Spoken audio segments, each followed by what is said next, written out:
Iain, you better keep all this in. It's the Mrs. Rachel Learn How to Podcast. Let's all count to three, everybody. Let's all count to three. Jamie Swallow. Let's all count to three, everybody. Let's all count to three. Welcome to the final, and it will be final after this one. The final, definitely, because we've ruined everything. You should have heard what's been going on in the background before we jump into this, dear listener. My name is Richard. This is the final until everybody gets bored and says, "Shall we start up again?" Brainwaves podcast. My name's Richard. You might know me as several different things, but you might know me as one of the hosts of We're Not Wizards. But I've been I'm so touched to be asked on here. I mean, I'm absolutely just delighted to be on this final show, and it's going to be a jam-packed final show of fun and adventure and games and questions and everything else. And we've got a whole cast. We've got like 6 people in here. It's ridiculous. So I'm going to point to you all, and you're going to give me. And you're going to say, shut up. You're going to say who you are. So I'm just going to say it right. Okay. So we've got Sam. Say hello, Sam. Hello. You may remember me from such podcasts such as Brainwaves #1. Hello. Brainwaves 2.5. Number 1. We have got Jamie. Hello. We have got the sexiest dad alive, Mr. Iain Chantler. Hello. Hello there. We have got Mr. Oliver Kinne. Yay! Hello. And finally, we've got the man who kind of came up with the idea for the show in the first place. He is the behemoth behind the news. There's nothing that gets away from his newshound snout. It's the one and only Mr. Iain, the giant brain, McAllister. Good evening, everyone. And now there's going to be certain regrets because somebody is wondering why they invited somebody to come along and host.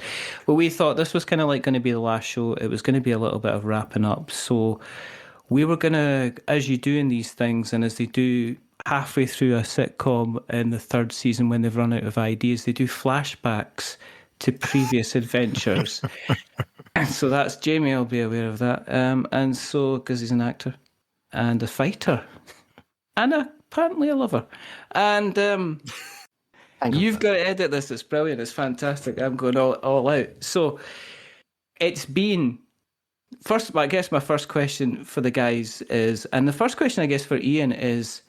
You decided to finish the show, and I'm just going to say that the news in the last couple of weeks has been absolutely juicy. Juicy. So... You're not wrong. You released a statement at the time, but is it too quick? Is it too early to actually go through the reasons why you've decided to kind of pull back a little bit from?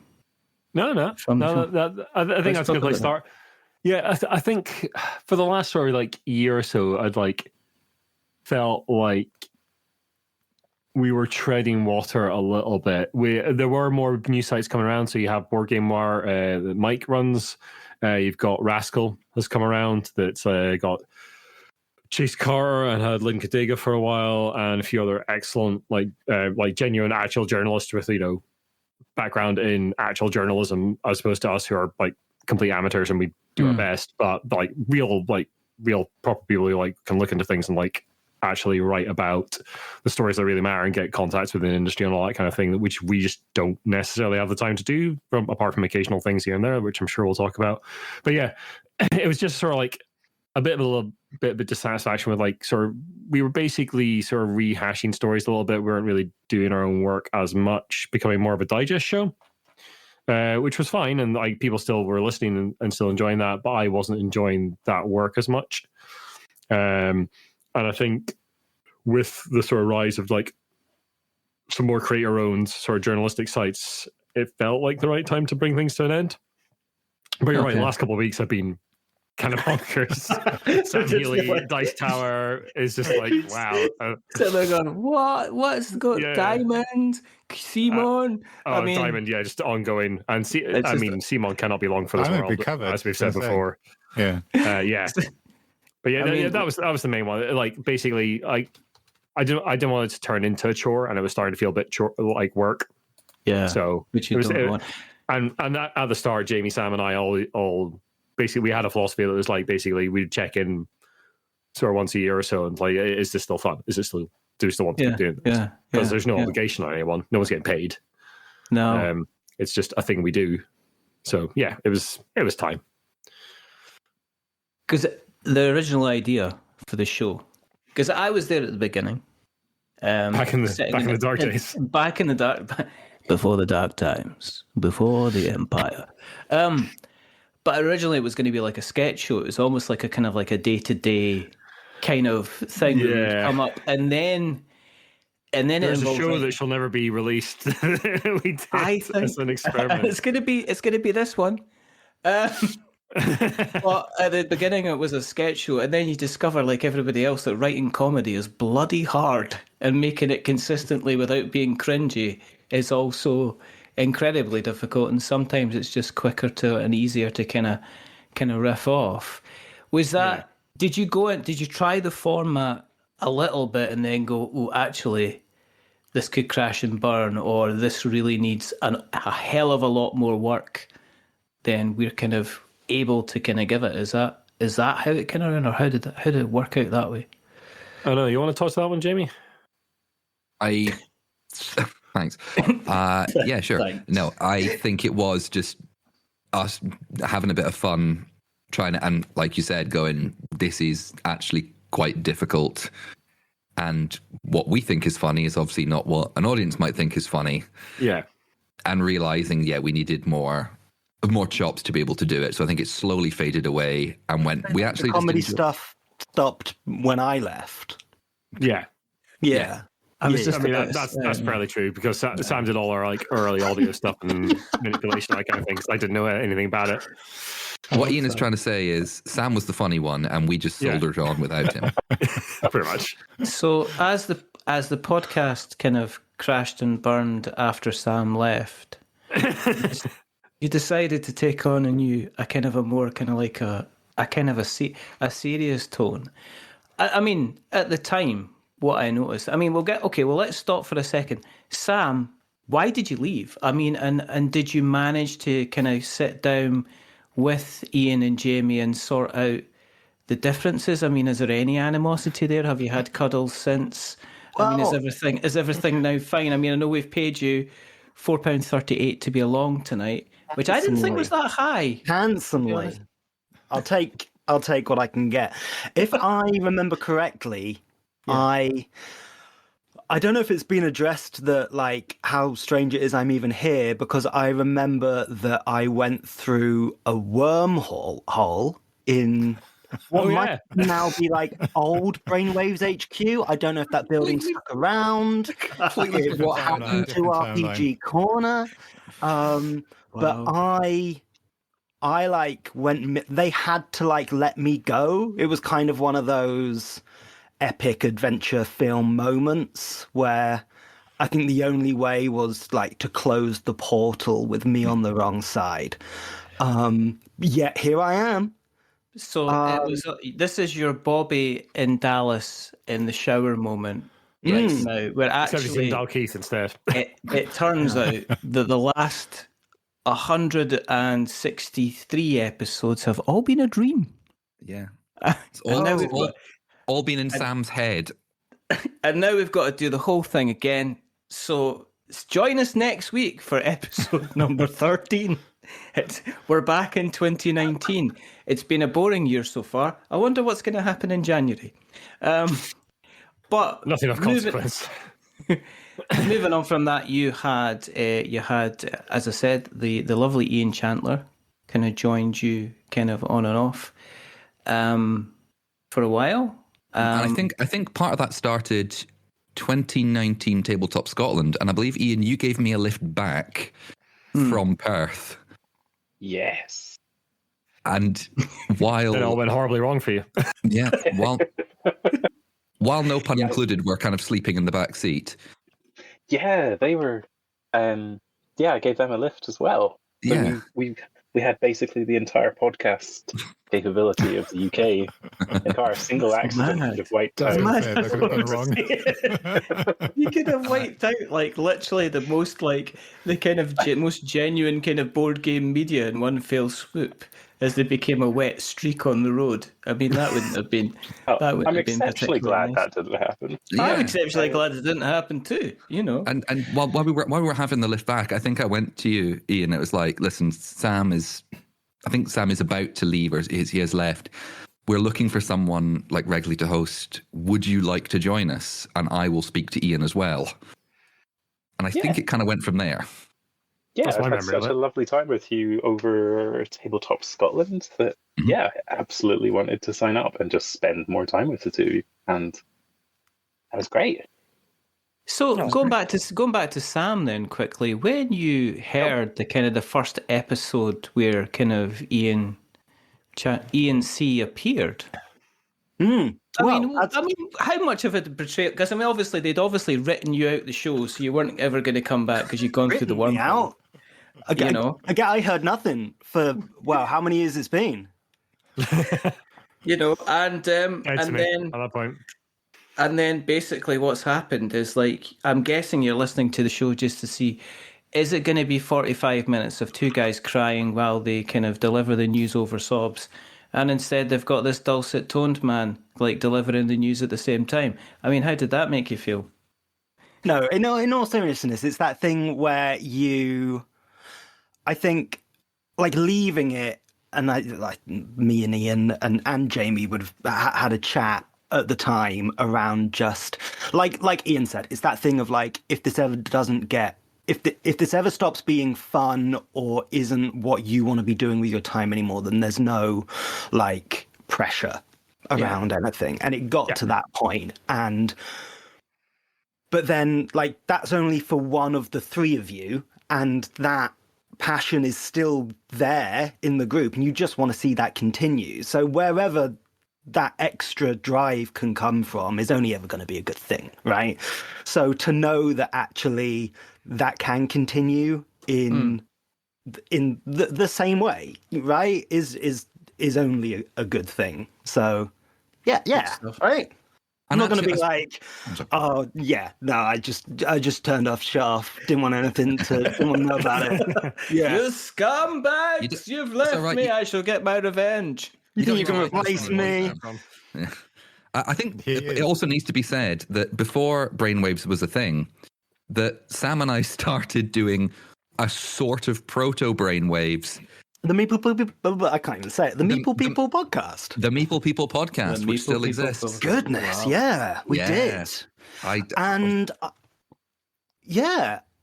But like a lot of what lived on in Brainwaves, like specifically like Monopoly news, which I believe we may get onto.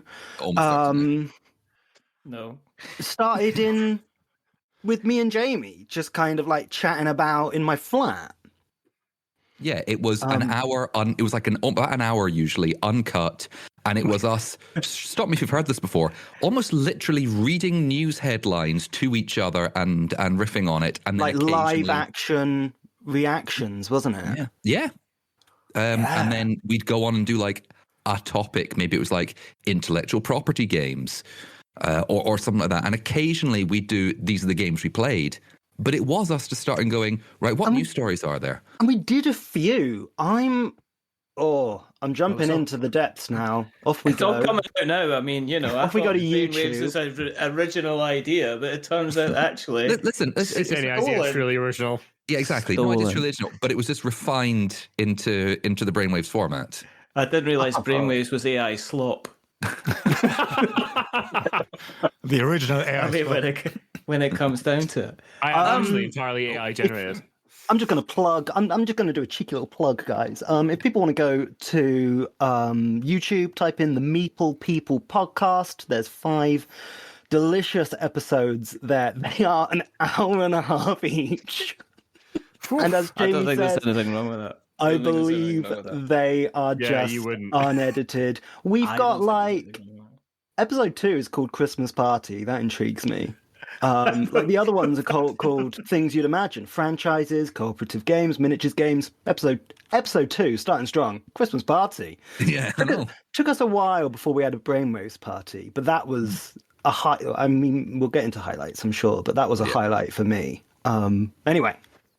Meeple People podcast. People, check it out. Say that quickly 5 times. If we've got 10 subscribers. That's how big that got. That is, well, I mean, 10 subscribers. Who are these people? Yeah, but you say that. But if you walked into a room and there was 10 people that were sitting there saying, "We want to hear what you've got to say," you'd walk out of that room going, "Check me out." 10 people want to hear what I want to say. I mean, that would be a nice little kind of ego smoothing and ego connecting. Iain continued with the show for a while, and then just like Hollyoaks, he was written out as well. But in your way, you obviously decided to you needed to fill the world with little copies of yourself, because I believe that your reason for leaving was more of a case that you were fucking tired all the time. Yes. I had a child, and suddenly my free time just disintegrated. Yeah, and then repeated that 9 months ago. So yeah. I mean, during your time, is there any, and I'll come back to Sam on this as well, because he's obviously got things he still needs to get out in the open, obviously. I mean, we're not going to just leave him at the beginning. It's like one of those boils that's just about to go and cover us all in liquid hot, whatever Jamie's eating. But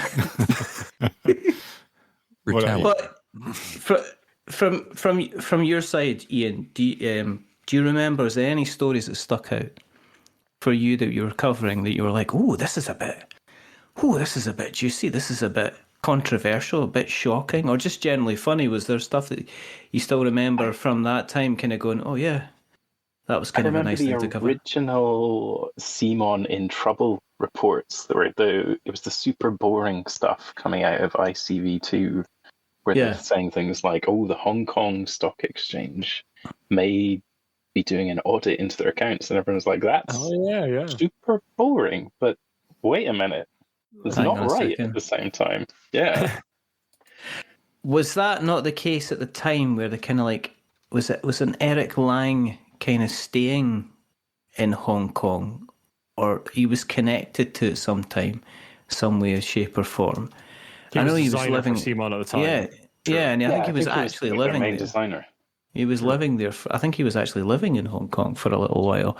And that's where it kind of came along. So, not resting on the laurels, they said goodbye to Iain, chucked some nappies in his way, gave him some full-fat, caffeine-filled Coke, and let him enjoy the revels of fatherhood. And it didn't, I mean, let's face it, you're daft enough that it didn't stop you, because you've got 2, haven't you?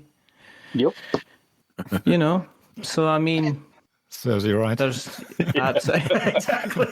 I didn't want to say that, but it does lead us nicely into our next addition to the team. Well, very simply, we wanted somebody who knew about the board game industry.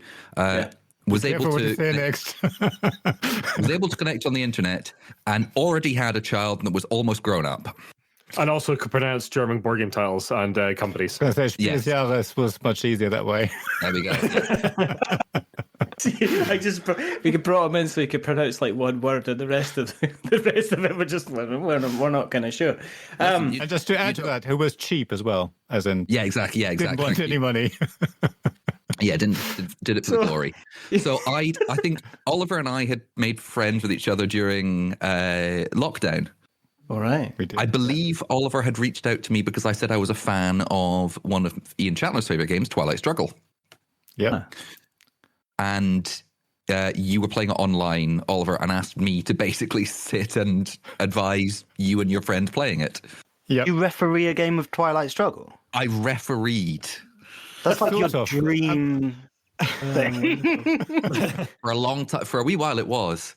I am still so tempted to get the 20th anniversary edition. But yeah, and then after that, Oliver kept me around and I'd hang out with him and his friends online. We'd play some games. And then... Yeah. And then I can't remember what happened. I mean, obviously you were asked, but... Yeah, I was starting to do some streaming of games online because I had wasn't put on furlough or anything, but basically 20% less time at work. So I thought I'd do something with my time. And then, Twilight Struggle with a friend. Neither of us didn't really know the game. So you were invited to sort of teach us while we're playing and commentary and all that sort of stuff. And then, we were doing online games nights at that point. And obviously we had to invite you as a thanks for being on there teaching us. So you then started teaching us other games as well. I think you ended up being our games teacher, really. So, and then I think some time passed, and then obviously the other Iain left, and as you just said, you were looking for someone who was cheap and spoke German, and that was me. And my standard grade German was too far gone to be able to pronounce things properly. In fact, I've been writing into the podcast for weeks saying, why are you pronouncing these names so terribly? Get someone who knows how to do it. No, I didn't do that. But... You should have, though, because I mean... But I was listening to the podcast already. I was listening. I'd quite like the sort of some of the sound effects and sort of more the storytelling, the RPG corner and all that sort of thing. So I enjoyed it. So when I was asked... Oh man, RPG corner, there's something I haven't thought of for a while. Yeah. Something. I mean, it's not like somebody's obsessed with RPGs or anything. Yeah. Up there. I don't know where that is. I don't know where I'm pointing at a screen and I have no idea where he kind of is. But... He's kind of he's up there in my case. It's like that. And I'm just I'm poking him. He's getting a poke. What I like about Oliver, and I'm going to spread some sugar about Oliver because Oliver deserves a little bit of sugar, is here is a man who is... He creates content like a machine. I mean, tabletop games blog is kind of literally... I now set my kind of watch to tabletop games blog. At least I used to, and it's is that Saturday already at 8:56 a.m. Because look, there's the... No, 11:45. It's very precise on a Saturday. Here's the blog. And on a Tuesday, if you're lucky. Here's the coffee. Here's the coffee post. Here's the Patreon. All at once, kind of coming through. But in all fairness, you're not. In all fairness, and this is where I try not to embarrass myself.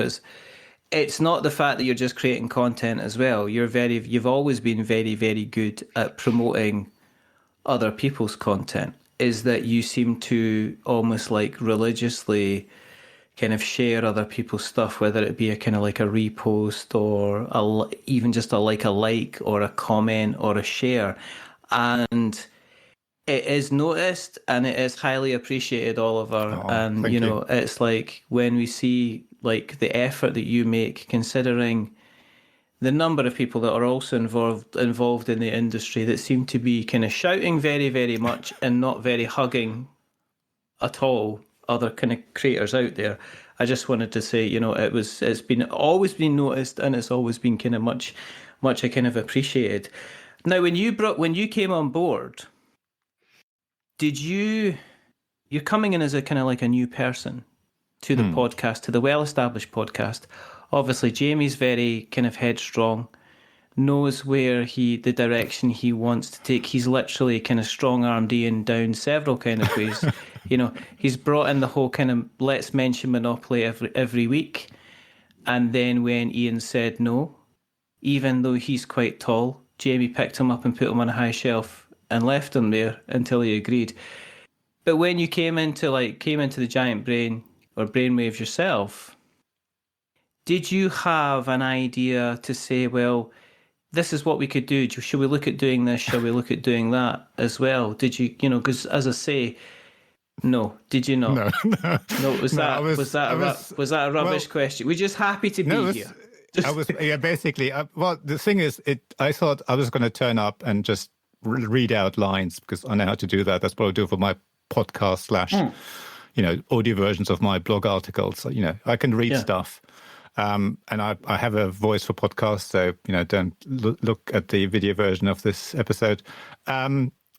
But yeah, and then it turned out obviously that actually Iain and Jamie needed someone to actually write some of the stuff as well. Which then suddenly, okay, yeah, I get it. Iain is busy. No, that's fair. So I then started writing stuff, which again I didn't mind doing because I write a blog, so it sort of all came natural. But no, at no point did I feel that I wanted to change anything. To me, the format worked, and I do sometimes feel if there's too many different ideas, it might just sort of ruin it a bit. Not that I probably could have tweaked something here and there, but I felt we were going down the right way. Becoming more of a serious podcast in some ways. You're looking at the news and not just reading the news as well. I think that's a key thing to mention here. We're not just, re-releasing press releases or rewriting press releases, but we're then talking about the stories afterwards as well and sharing our opinions and all that. And I quite like that sort of commentary on that. Not just, here's what's happening, but also this is what we think about this. I think part of it was also, I think I was going away for work. Yes. And I wouldn't be here. I would be there quite intermittently at the time. And I think as Iain was leaving, Iain M and I started having chats about, I think we need someone to, be another consistent mic. Yeah. I mean, the intention of the cast has always been it's been a three-hander. And the reason behind that was so that it could always record. Yeah. Generally, like if one person's away, the other two are usually about. And can record something, so you can keep like that consistency. Though in the last sort of year or so, like our consistency was like down a little bit because because we're all busy people and it's just hard to get together sometimes. Sometimes there was just not much to report on. Basically, I think it does also need to be really desperate, and all they could find was me. So. None of that. Yeah. I think it also needs to be said that after Sam left and before Iain Chantler showed up, we did have a guest third chair. Oh yeah, that's true. We did. Yeah, we did. Remember, we had various people from various aspects of the industry, and there was a little bit more of like a chat show element, at least one part where it was like, let's talk about an issue or a thing in the industry that was specifically related to them. Which was nice, but I understand that some people were showing up and they were like, "Oh, cool, I'll talk about this." What, you want me to read lines? Oh, yeah. So it sort of worked. It was an experiment. It didn't fully work. I think you got to try these things sometimes and just decide whether or not. I mean, that's the whole point. I mean, it's also whether or not you kind of enjoy it. I mean, going back to Sam very quickly, because I don't want him sitting there like a spare for the next half hour going, right, I've done my bit. Shall I just go? I'm going to go and put the kettle on now, if you don't mind. That's okay. Oh. Thanks very much. The brainwaves that you listen to now, and I'm assuming you listen for a little bit before you throw your phone across the room and go, bastards! Is there a... You must have noticed like the big difference or the reasonable difference between the kind of the shows that you were recording and the shows that are kind of going out in and out. He's gone. Oh no, I'm here. I just don't know how to answer. Like,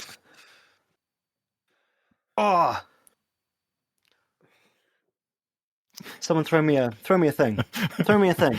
If you want to start, if you want to say it's not as good as when you were editing it, that's absolutely fine, Sam. We are not going to be offended. I think the audio quality. I've noticed that Ian's not putting out FLAC files, and I'm. No, right. What can I say? Like, because when we were doing it with Sam, it was very much like, like the original, like we mentioned, like the original concept was a sort of day-to-day kind of thing, and that. There is a podcast that no one shall ever hear when we did like that full satire kind of thing and just didn't really work because we're just not comedy writers. And then we did we did more skitty stuff. I've got a thing because I've remembered some stuff we did. Sure. I think so. It's clearly like a different, like, we were talking about like crazy sketches and this kind of, I'm going to call it high concept, like audio drama stuff we did. Yeah. And sure, that takes like an enormous amount of like planning and effort and edit, like, editing a sketch where someone leaves through a portal and it's got all the sounds to go with it and all of these crazy things it's just far too time consuming. But I think the elements that actually were there was we'd started to dive into that kind of journalistic expose world where actually that silliness, I don't think the silliness was ever necessarily, I didn't feel it was ever like the forefront of what we did. It was in there as like, you know, there's this tone of we'll tell you about some serious news, but also, hey, here's us pretending to be on Jeremy Kyle and it's all about Fog of Love. Me and Iain were talking about that at the weekend. And those like silly things were in there. But I remember, Iain and Jamie, you're going to have to help me out on, we did like a dive into... Deep Sea Adventure. No, there was like a site or an app or something that was being released, and I want to say Diced. Roll with no, not roll with it. Something like that. Diced. Diced. And like we spoke to people. Like we had some guest interviews there. Is that right, Iain? Am I remembering this correctly? Yeah, we interviewed like some of the people behind it and that kind of thing as well, from my memory of it.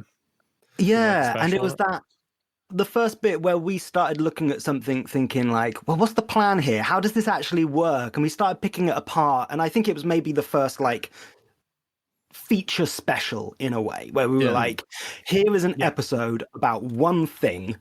If you're interested in it, stick along for the ride because we're going to get into the weeds of this, right? More sort of panorama than a Link and You show, basically. I remember Sam, you and Iain were the ones who I think led the interview. I think I was unavailable for that.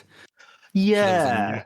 So that really big special was like intercut with you guys speaking to them, and whatever happened to them? They're still around. They still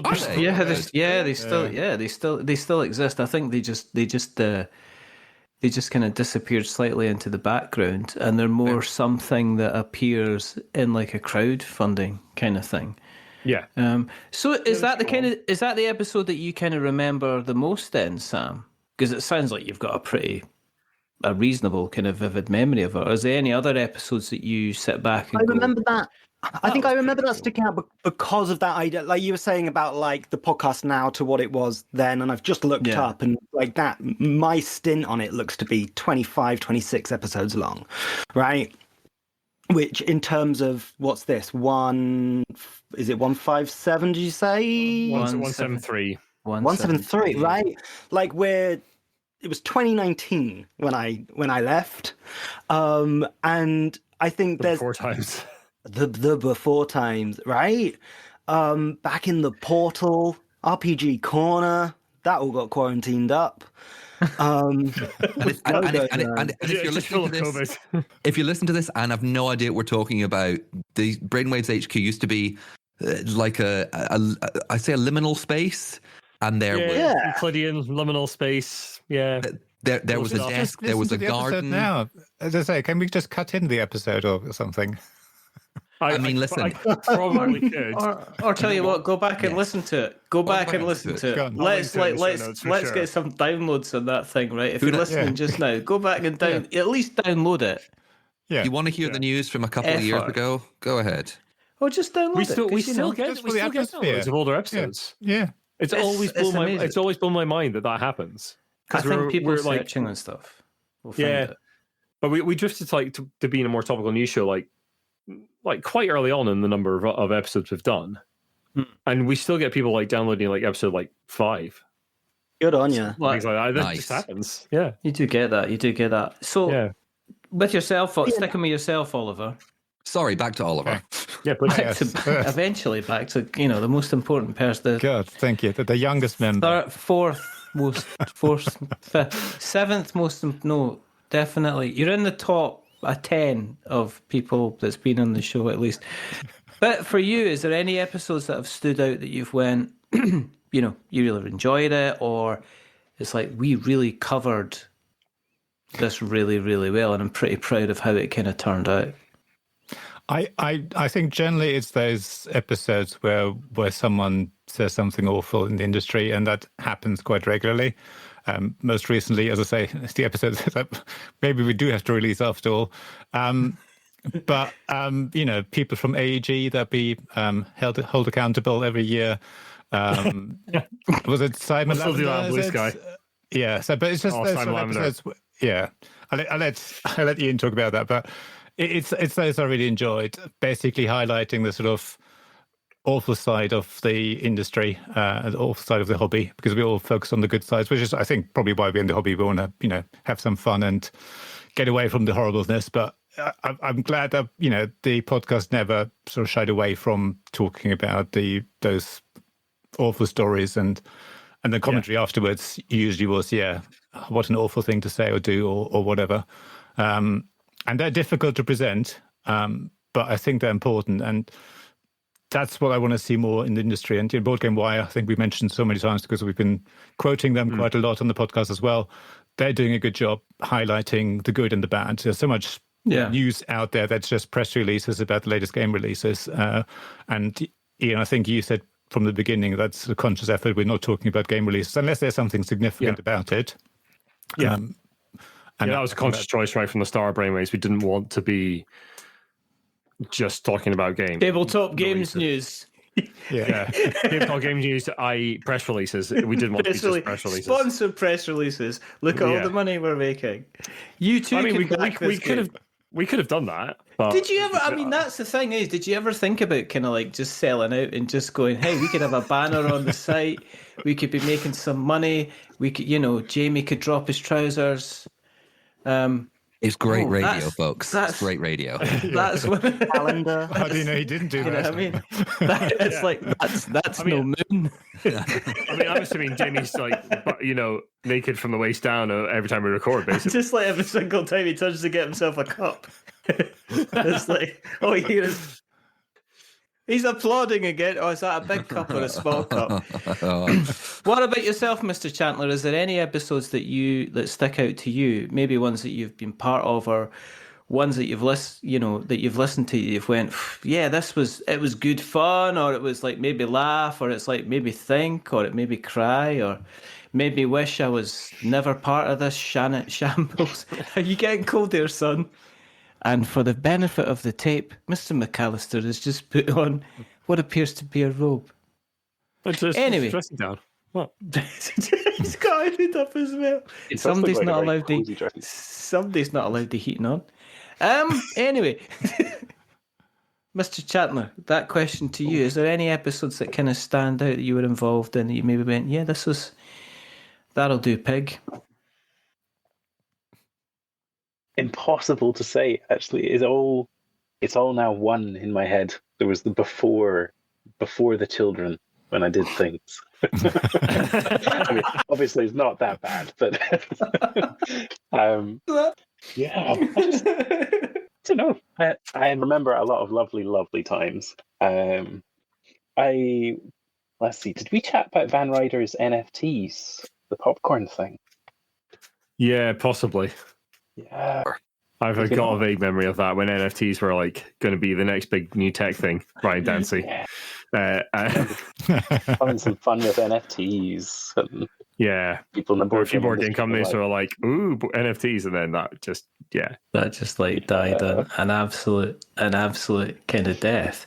Yeah, I think the cool thing about it is whether you've been involved for 27 episodes like Sam, or whether you've been involved, there's that, and unless the podcast kind of disappears off the planet, there's kind of like a record of you talking and speaking and expressing yourselves and giving kind of like opinions and things like that. And it's going to be out there. There's going to be a recording of you kind of out there, kind of echoing, kind of giving an opinion on whether it's a topic which is ridiculous, like, Monopoly, or something else, which I always thought was kind of like, which was always kind of cool. I always thought you guys always did a really, really good job, and you were sensitive where you needed to be, and you were strong-armed when you also needed to be as well, and you also didn't seem to shy away from, calling out certain bad actors, regardless of kind of like, oh, well, we just have to trip around this thing just in case we don't want to upset the big happy board game family. And it's like, no, you can actually call that person a prick, and people will be secretly going, well done. Thanks for doing that. Thanks for kind of bringing that out. I think I've just quickly. Those are for the Patreon only subscribers. They get the prick version. Just saying. The public hearing. Simon Lavender, you're a prick. Simon Lavender, you're a prick. Oh yeah, the whole song. And you can still subscribe now. Yeah. Mr. Quackalope, you're a prick. You're a prick that attempted blackmail. Quackalope. There you go. Oh, I think I've probably said this a lot on a lot of the episodes. But the tabletop game industry, I think, it's not unique, but the vocality of it, I think, was, and they're going, we welcome everybody. You know, everyone is welcome at our table. And you see things like Tabletop Scotland, for example, and there's a lot of, you know, it's so diverse in many regards. Yeah. However, that is one isolated incident that's like 3 or 4 days in Scotland, in Edinburgh particularly, or was in Perth, at one point of the year. Industry is not just one, aircraft hangar in Edinburgh for 3 days. It's massive, and despite all the plans, despite all the the protestations and statements, it is an industry that is still growing. It is still having to learn very quickly because it is, it's a new millennium, and industry that's changing all the time, and it's going to be making lots of mistakes, and it's mistakes that companies all over the world keep making. And there's no point in sugarcoating it and being nice about it, because if we want the industry to actively change for the better, now that's maybe our interpretation of what better is, you need to be active and proactive in going, no, this is not acceptable. Yeah. I mean, I would agree with you, Jamie, but you do try to shoehorn like fucking Monopoly into every single episode. So let me make one thing importantly clear, right? I'm not, as I've said, I'm not a fan of Monopoly. However, it is one of the most putting it in though. It's like somebody going like, because it's one of the most successful I'm a vegetarian. I'm a vegetarian. Oh, more bacon here. And pushing that discourse about Monopoly is still interesting, because the amount of people that will only play Monopoly, fair play to them. Single week. I'd like to make it clear for our audience who can't see the video that Jamie's sitting in front of a Kallax. I think it's a 4x4. Yeah, and that 80%. I think it's full of Monopoly. Yeah. I'm also just like a huge fan of committing to the bit, right? Yeah. The yes anding. I think we definitely did it on every episode that I was part of, and I think if you're 25, even 25 episodes deep into bringing up Monopoly, you've got to push that. You like, there's no going back. Yeah, you've got to keep good on you. And here we are. Method acting. And if the irony is, right, even if you record another 25 episodes, you get up to, episode 200, which at the moment, I'll be honest, guys, I'm considering you a bit lazy because you didn't do the other 25 episodes to reach the magic number, then quit. That's just unforgivable. You could probably put a version of Monopoly at the end of each and every episode and still have Monopoly games to kind of cover. Completely. Regular listeners will know that for a wee while there has not been Monopoly in the podcast, because even with the amount that we're trying, sometimes it's not fun covering one just going, oh, here's a Monopoly version, but it's the Spaghetti Junction or something. It's like at least. Okay, fair play, Sam. Fair play.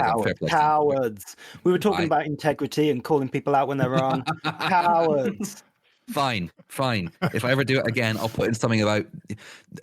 In fact, at the end of this episode, yes, I'll find one right now. He's not very upset. We will literally put in a Monopoly section in the Tabletop Scotland pub quiz one year.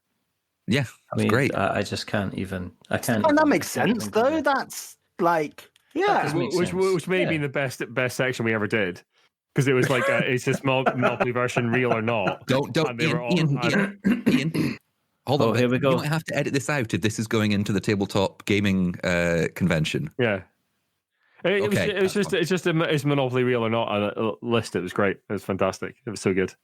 We annoyed several people with the answers. Yeah, Robert, if you're listening, we're going to mess with you. We're going to mess with you very much next year. Oh, yeah. But you're one of the longest serving members of Brainwaves, Jamie. Yes. That's true. Shut up. So this must be, with it coming to an end, this must be like a kind of an end of almost like an end of an era for yourself. And being part of it and seeing it change and seeing it grow and everything like that. And I know that part of your profession is being a trained kind of actor. Do you put it out that do you show people the podcast? You have like a reel where you're like, well, here's my voice acting, here's my podcast. You like that? Or are you just like, I hope they don't find out? No, my show reel is just him talking about Monopoly. It's literally from each episode. So I do 4.5 hours of him talking about passing go. Yeah. So I do have a voice reel for voiceover work. I have not updated it in a wee while, but I think I need to go back and look through all the episodes, or not all the episodes because there's over 100, but like a really good one, or find a good story that we covered and just me re-record that. But yeah, no, I've spoken to people and gone, if someone asks, how's the podcast going? And then people go, you do a podcast? Yeah. You've got a voice like butter melting slowly on a hot summer's day. I mean, how could you not have a podcast? If you didn't have a podcast, I'd be asking, why don't you have a podcast? Because I remember listening to you to the first time, and I'm like, if he's not... And then when I found out you were like an actor, I was just like, of course he is. Of course he's an actor. There's no way it's like... there's no way he's not kind of like an actor. That would be absolutely ridiculous. But I mean, going back to the question that I asked the other distinguished members, can't believe. Is there for you? Is there a standing out moment that you kind of like? You finished the episode and you went, yeah, that was a good one, or that was incredibly fun, or we're kind of glad we kind of covered that. I'll be honest, I can't think of it's a lot of it is kind of gelled into one in my brain. Yeah. And a lot of the time I finish an episode and everything we've just been talking about goes straight out my head. I don't think there is one in particular where I'm like, oh, that was really, really, really good. Yeah. There was obviously 170 odd episodes. There's going to be peaks, there's going to be troughs. I think one of the most important ones I think we did, and I'm not going to remember names, so I'm going to have to rely on my erstwhile co-hosts for this. And it was like a triple bill of either a mixture of racism, anti-vaccine, and there was something else. And I believe one of them was, is it Phil Eklund? Yeah. The designer of PAX, not PAX Premier. A bunch of the PAX games from... Yeah. Yes. Name I forget, but yeah, Phil Eklund. Yeah, Phil Eklund. Another one was, it was the designer of Teotihuacan, and I can't remember his name either, but he was also... Thank you. And then there was a board game review about a game set in dynastic China, and the guy who was doing it, I believe he was Italian, was doing it in yellow face with a Fu Manchu mustache. Oh yeah. Oh, that was so good. And I forgot. Not as in the doing that was very good, but the coverage. I remember your coverage on that, just being shocked. It's like, how can you be so blind to this? I just remember that because obviously normally we do 3 headlines, and that was quite literally, this is the whole thing we're doing, and it was one big headline, which is these people have been awful, and it was just like flowing one into the other. Yeah, I remember that. I think that was one where I was like, that was really good to do, because it's not sticking it to the man, but it's like, no, this stuff is not on. Yeah, look at these people. What on earth is happening? Yeah. And so we get to the big man himself, Mr. McAllister. And I'm going to say big man because every time I meet you, I go, he's tall. He's taller than I expect. He's always taller than I expect. I always see him and meet him and go, I know Jamie's tall. But then it's like, I feel like Napoleon when I'm standing between you two. I feel like I'm at the bottom of a bloody crevasse. To be fair, Napoleon was actually a lot taller than people think he was. I know it was anti-British propaganda. It was propaganda, as I've learned quite recently. I mean, for you, Ian, this must be a kind of a continual kind of labor of love. Oh yeah, getting to the point where you've been like kind of you're organising the news pieces, and it's like it is an industrialised kind of process now. You're digging out stories, getting people to comment on them, kind of writing them up, and kind of getting them kind of ready. Yeah. And you mentioned that you've got kind of Board Game Wire kind of covering it. There's more kind of established kind of news outlets themselves.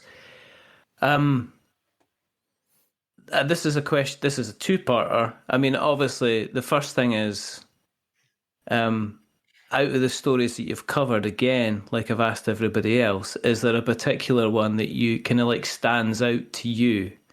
Because I know that some of the time, on occasion, you stepped out of the zone of the stories and actually chased down the kind of the people for kind of comment. I mean, we're talking about your man, Ryan at AEG. Yeah, Dancy. Yep. Asking, but I think it was him saying he was going to bring in like more kind of female designers and developers and said this time next year, and you chased them. Yep, we did. You chased them. We put a notification on our calendars to remind us to chase them. I believe. Sorry to butt in on your thing. I believe Ian and I don't know about you, we still have, because I've still got it on my phone every year in like early June. Is Ryan Dante accountable? Is Ryan Dante still accountable? I love that. But out of those, I mean, you went after but again, kind of going back to the stuff that you covered, was there any stories that you that stuck out for yourself, that you'll look back out of the 170 odd episodes that you've gone and went, yeah, that was pretty cool? Yeah, I mean, I think the big one which you did not too distant past was Simon Lavender, probably, because I did a lot of work on that one, interviewing people.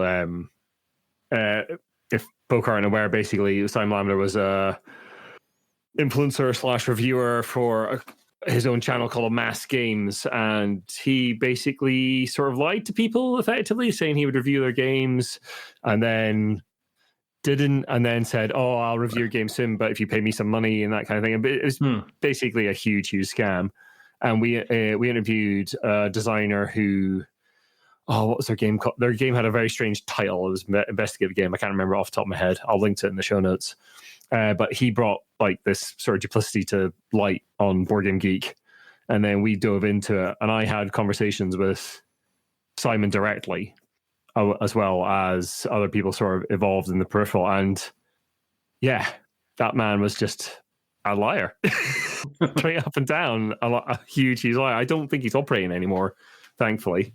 No, I think he's still. I've seen him still. He's still out. I've seen the occasional kind of video, short form kind of video. Yeah. I think he's one of these people that doesn't have any shame. No, that kind of will continually kind of put it out there. Yeah. I listened to that, and I remember following the story, and just you know, and it was absolutely bonkers. It was absolutely, but also, I mean, but again, it's like. Somebody has to hold them accountable, and I think you kind of went part of the way to kind of doing that. I can jump in there and shower our glorious creator with some praise, and I think like that's really clear on like why like particularly Ian would like grab that and jump on that kind of story and like going back to where I said I think like we started the show getting more kind of like journalistic and serious, and we were talking earlier about the conscious decision not to talk about like just game releases, and I think I'm going to use the frame Ian's journalistic integrity here, of like actually you were talking to me about this. We were having a chat fairly recently, Ian, and you were talking about like what am I trying to say? What am I trying to say? It was right there, and now it's gone, and you're not going to get all the praise I wanted to give you. No, but like, what am I trying to say? like the core thing of why you want to like write about this hobby and why you want to share this hobby. And I think that story about Simon Lavender, is that the name? Sorry. Yeah. Yeah. Just completely goes against what you really believe that core ethos to be. And I think that's why you and this channel and this kind of umbrella is like the perfect kind of like platform for that, is because you're not about like hyperbole. You're not gonna like do like, I'm not saying you're not going to do a paid review. That might not necessarily be true. I don't want to put words in your mouth. You'll take the big fat payday when it comes. But actually, what you want to do is just like tell people.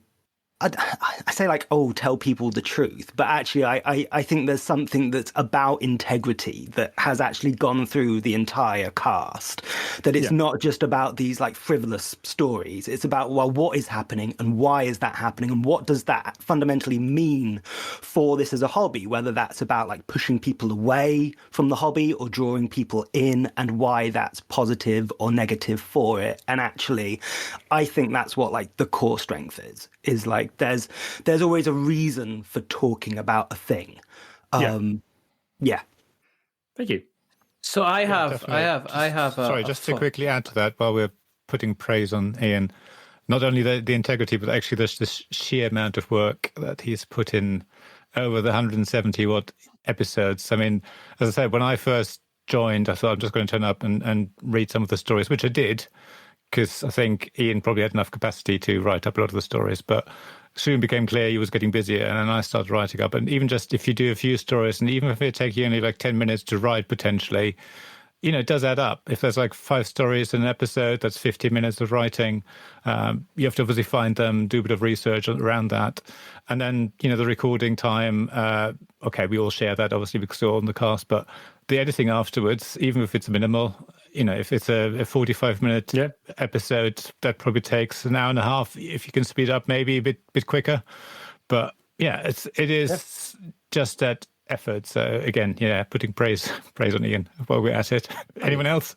I also like Jamie's contribution to the podcast over the 8 years. I've been here. I've just been here. I've chatted nonsense. But Jamie shares in that ethos, like. Yeah, for sure. Yeah, no, but like you wholly do, and you can hear more of that on the Meeple People podcast on YouTube. Go back and listen to it. There's actually a decent chunk of it. It's a solid half day's listen. Yeah, there you go. No, it's. I know at times I got a bit, I don't know, table thumpy and overly passionate. I think I was aping some other podcast I was listening to at the time, but having Iain, I mean, I know you weren't there for every single episode. But I think you're the most. You are. I know. You're very close. You're the most consistent out of all of us. Let's definitely say that. But just keeping us on, you know, for want of a better phrase, the straight and narrow, and actually anchoring us when we're, you know, sometimes we're chatting after a story and we start going too much on a tangent, or even just going, no, actually, this is what I want to focus on with this story. I don't think we should be exploring this angle. And it's been really good. It's been really encouraging. To be on that, I was going to get pretentious, to be on that journey with you. That was always a discussion between whoever the hosts were as well. Like it wasn't just me like saying like this is what we're going to cover and why we're going to cover it. Oh, I know. Like sometimes that conversation would go the other way. I'd want to do something, and like Jamie would say, we should go this direction instead, or like Oliver would say, or Ian or Sam. Yeah, yeah. There's not enough monopoly. In There wasn't a monopoly in that. But no, yeah, it was always like it's. I wouldn't call it like a full democracy because it was like the original idea was mine. Like I did a lot of like the work and like editing and that kind of thing. But like there was always like open discussion like what we should cover and how we should cover it and how we should go about it. And like we'd always have extensive show notes and that kind of thing, which were like a shared document going back and forth as to like how a story would be covered and what we could say and what we can't. And that kind of thing. Yeah.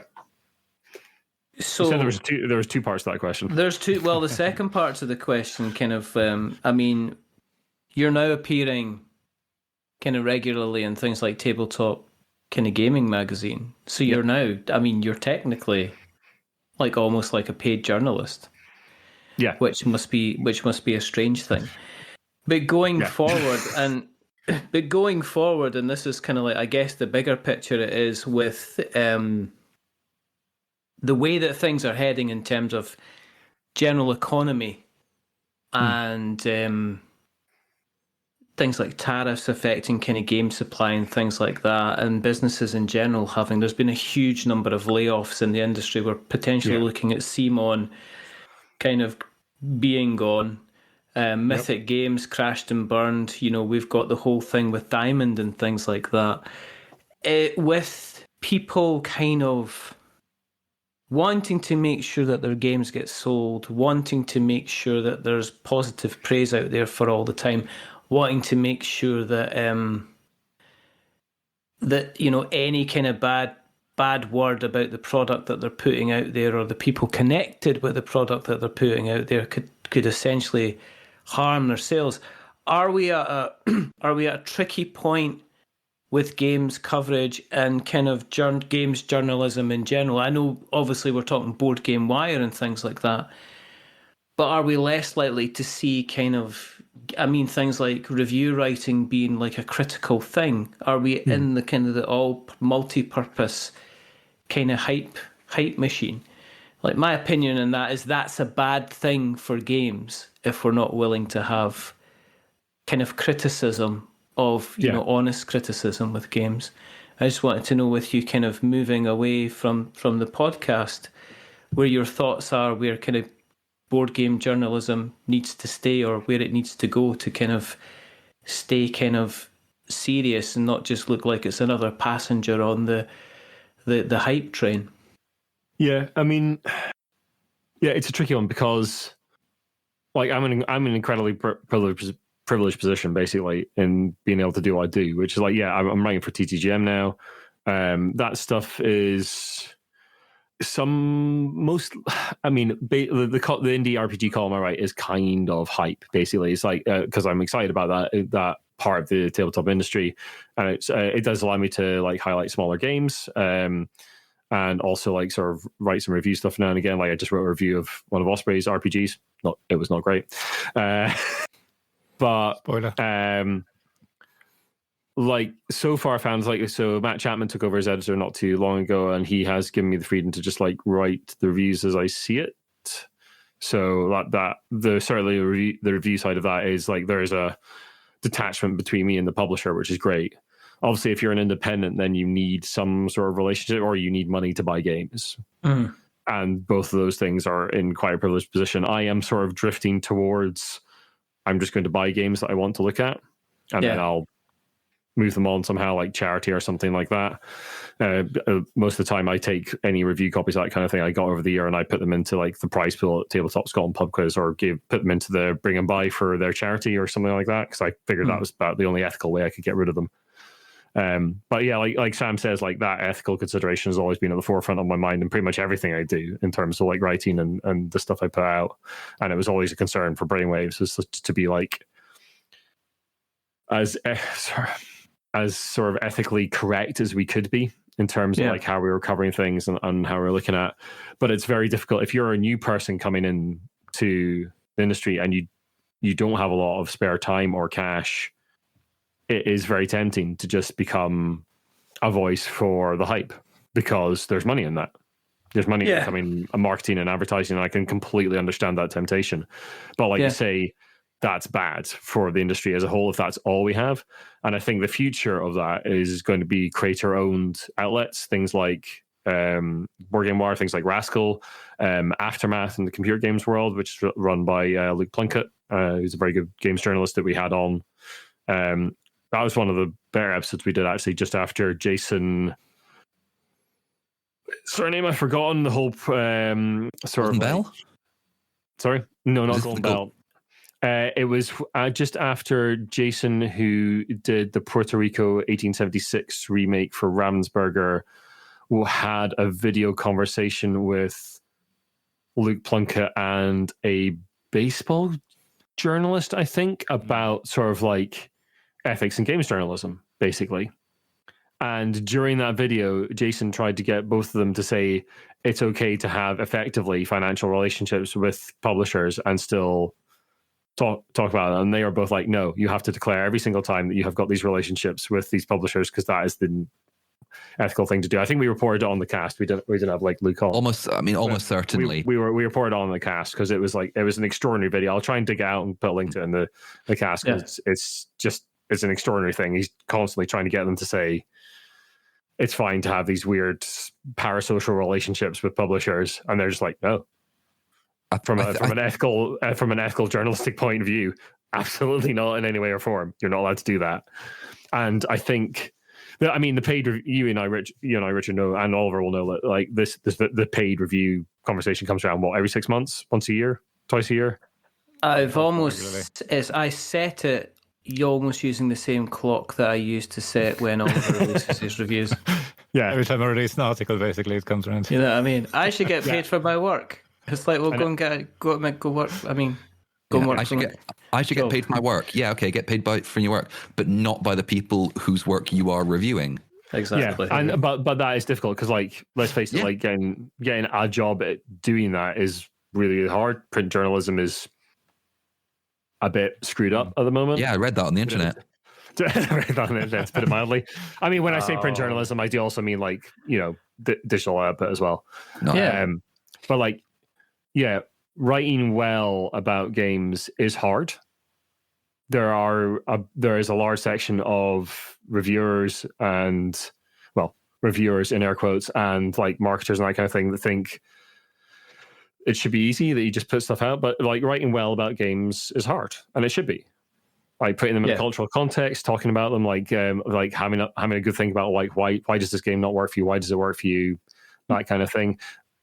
As people who like listen to the cast knew and like have watched the work I've been doing over the last couple of years, I drifted more towards covering the RPGs because I felt like the coverage of tabletop RPGs is in some ways even worse than in the tabletop games and board games world. Yeah, there is basically no proper criticism at all of RPGs. There's a couple places like Indie Game Reading Club, a couple of others I'll put in links to the show notes, names I can't remember off the top of my head, but there's not very many people doing that work at all. And I'm really happy I'm getting to write critically and interestingly about RPGs for Tabletop Game Magazine and just for my own site as well, just to dig into that world.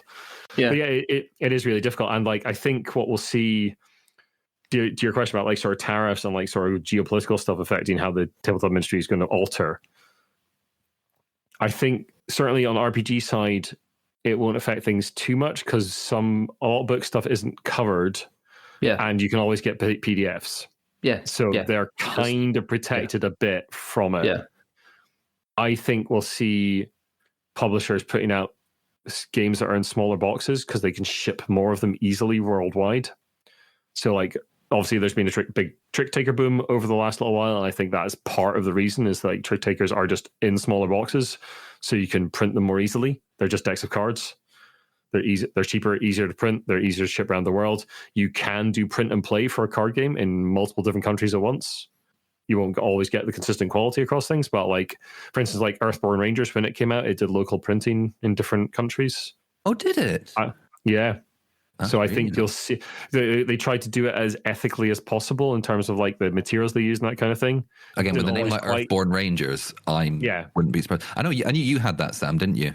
I do. I still need to give people a go on it.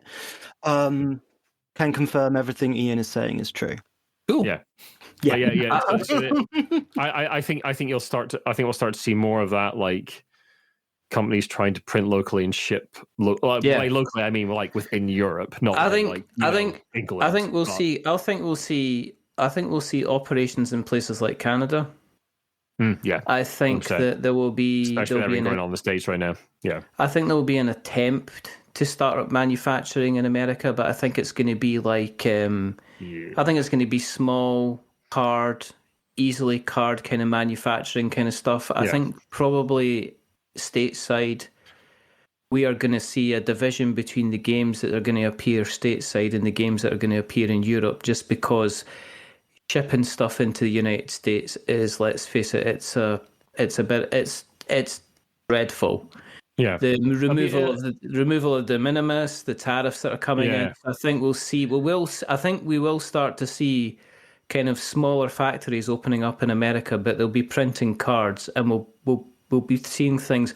We'll see things like not variations of Flip 7, but we'll be seeing more complicated concepts and what people can print on a deck of cards and a couple of meeples, as opposed to, I think, the days of big box kind of classic fantasy flights, big huge miniature games. I think they're going to maybe struggle over the next kind of couple of years. I mean we've seen already. Yeah, I think the era of like the big miniature laden Kickstarter is dead. Yes, those games are just not. You're not hearing about like multi-million-pound projects or anything like that anymore. In fact, where you are hearing about multi-million projects is in the RPG world with things like the Cosmic RPG, Avatar, things like that. You're seeing those become the new big sort of Kickstarters. Those are the things that are garnering money, and I think it's because partly like the shipping of those, and because you can like a lot of like RPG Kickstarter projects you can back for a tenner, and you'll get the PDF. Yeah, and you're almost guaranteed to get some form of PDF, even if the game isn't completed in the end. Yeah. You'll get something. Yeah, unlike Darkest Dungeon people. Yeah. I sent Iain the Red Hook Studios or whatever the company. Their press release recently was like, reading between the lines was like, it was just like expletives. Yes, we're releasing all the 3D print files for everyone. Yeah, they asked if we could do it, and we said fine. Oh dear. And I don't think that was even Mythic that asked them. I think it was like some employee had snuck out the files. Exactly. Some employee who had quite literally kind of like got access to the files and then decided that's what they were gonna do. You know. It'll be an interesting time for games journalism, or interesting time for people kind of covering it. I think there will be I see less people kind of doing critical stuff. I mean, I think people are kind of, I guess with the economy and stuff like that, people kind of are looking at extra ways of earning money. So I think we are going to see some kind of dilution of kind of serious journalism, just like this lovely diluting juice I've got in my hand from Robinson's. I'm not as convinced by that. I think we're in an era where we're going to see more creator-owned outlets popping up as like you get like the big sort of media Vox companies, media companies like Vox and people like that who own a bunch of companies just firing people left, right, and center, and a bunch of people getting together and going like, we're going to do a thing like your Rascals and your Aftermaths. Yeah, I think we're going to see more of that. There was another one that just popped up recently called Mothership. Nothing to do with the RPG. I think it was a computer game site of some description. Yes. I really looked into it, but I think we're going to see much more of that, and it is easier than ever for people around the world to get together and do that, and have some sort of financial support to do so through your Patreons or your PayPals or your Ko-Fis or whatever it is. So that side of it is easier. But I think you're right in terms of like it's always been something on the American side of the hobby is like turning your hobby into the hustle. And that comes with a lot of ethical gray areas and dangers depending on the sort of person you are. And that's for me, it's not like, for me, the ethical considerations are always for first and foremost at the front of my brain. It's like, how can I do this better in terms of like declaring where did I get this game? How much have I played it? That kind of thing. And that's a whole different podcast. It's a whole different podcast. It's a whole different, but yeah, that sort of thing's always been at the forefront of my mind, and in everything we do, and it was always like the forefront of our minds for Brainwaves. And Iain is pleased to announce the start of a new podcast talking about that very thing. Let's talk big talk about ethical considerations in journalism. It's all over. Actually, this is the promoted, sponsored one, is it? Yes, by Ian's new podcast. Yeah.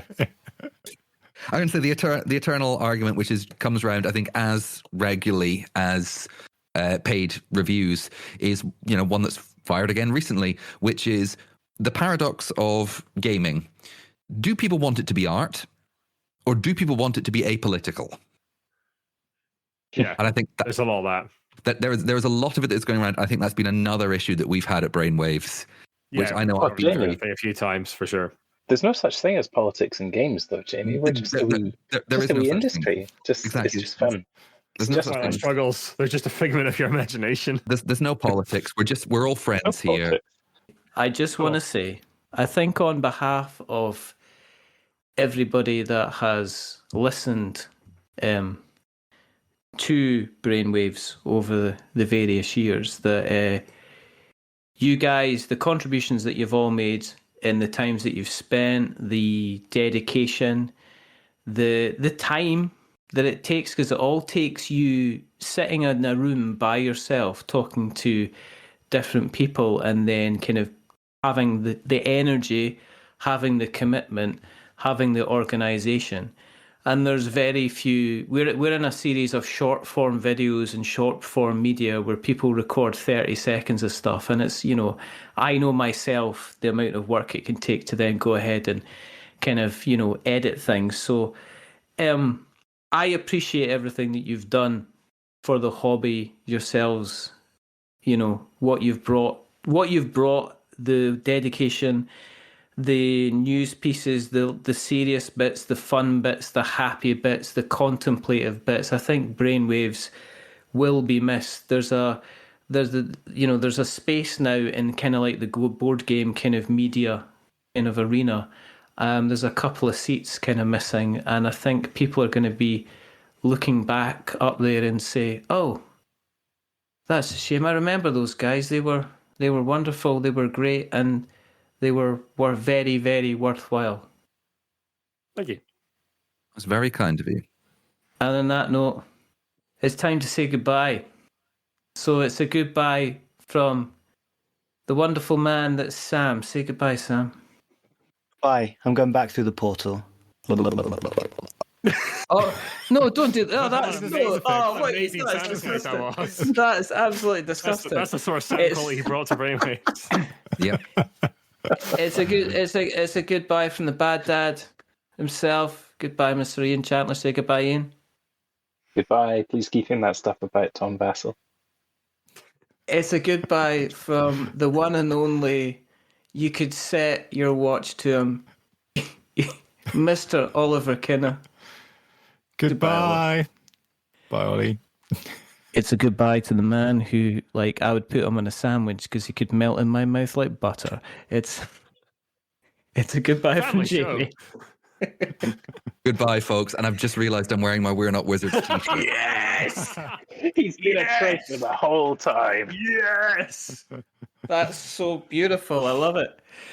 And one more goodbye. It's a goodbye from the person who kind of helped kind of bring everything together, who's kept it all going over the time. And as I say, the podcast airwaves will not be the same without unless of course you listen to the other fucking 32 podcasts that he's putting out there. It's Mr. Iain McAllister. Goodbye, folks, and thank you so much for listening over the years. We really appreciate it. And thank you, Richard, for coming along tonight and leading the show. Really appreciate it. These thanks are sponsored by Cult of the Old and Why Vikings. And it's a goodbye from me. Remember, stay safe, roll sixes, make something awful, stay spicy. Until the next time, goodbye. Remember, we are many things, but we are not giant brains. We're Brainwaves. People podcast. People podcast. People. Check it out.